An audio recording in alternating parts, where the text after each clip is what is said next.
Buddy, you know how much I love Scrubs? I hear you talk about it a lot. That's true, man. I love it about as much as I love you.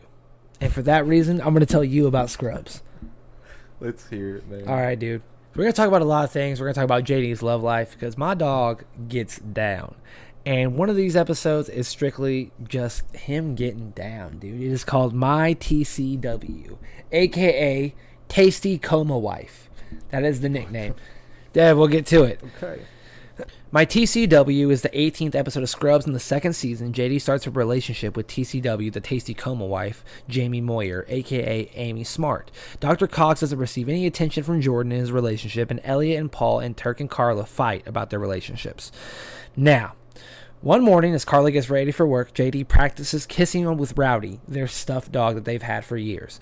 Carla notices and pokes fun at him and Turk and comments that everyone at the hospital will know because Carla's a gossip, and the couple argues. At the hospital, everybody does know about his encounter with Rowdy, and Dr. Cox pokes fun at him by calling him dog names all day. This doesn't faze JD because the TCW, the Tasty Coma Wife, is back visiting her comatose husband. JD tries to find people to grab a beer with, but all of his friends are busy with their own partners. Jamie overhears him and asks to go out with him. At the bar, she acts as his wingman unsuccessfully, and the next day she appears at his apartment and tells him that she is ready to move on with her life and tells him to ask her to dinner sometime.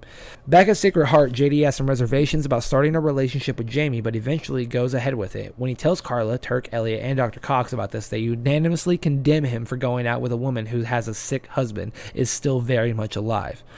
Angered by their hypocritical comments, JD leaps to his feet and tells them, all four of them, in turn, to shut up before calling them out on their hypocrisy. Standing up for himself, JD vents his spleen by telling the group what he really thinks about them. First of all, he all but calls Dr. Cox Big Dog or Dr. Look at Me in retaliation for all the dog names, a pathetic and selfish man feeling jealous towards an innocent baby for the attention of his ex-partner.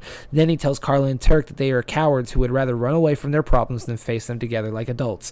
Later, JD glares at Elliot and says that not only is she a self-saboteur, but that she lied to give him hope last month that she's still in love with him, and she has no right to criticize him in the slightest. Turning the tables, JD calls them all out for coming to him with their problems whilst never taking his feelings into consideration. When he is both single and lonely, chewing them out, he declares that his only comfort in his hours of solitude is knowing that none of his idiotic friends realize how lucky they are to have a significant person in their lives.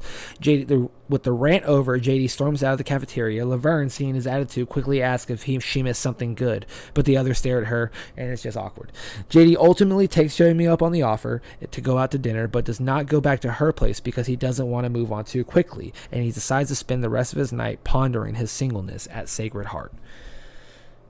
It's a damn good episode. It sees the concept. It sounds kind of fucked up. 100%. Tasty Coma Wife's a pretty fucking. Yeah, it's a bad name. It's 100% a bad name. It's 100% a bad name. The idea of that one person that everybody goes to but no one checks on, like that logic behind.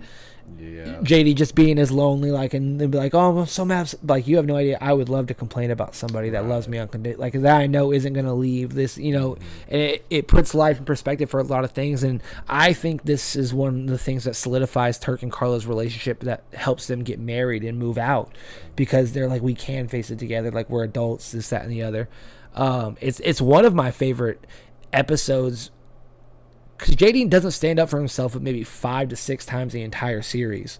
Yes, Tasty Coma Wife, piece of shit. I understand that. Womanizer, blah, blah, blah. But his own insight of, finally, standing up to Dr. Cox, telling his friends, I'm the one that daydreams, but you guys are fucking idiots. You guys have your person. Everything that I'm wanting, that you're telling me to choose my life, it's so easy for you to say because you have that person. You don't know what it's like anymore, this, that, and the other. The 18th episode of Scrubs, dude. You know what I mean? It's, not bad.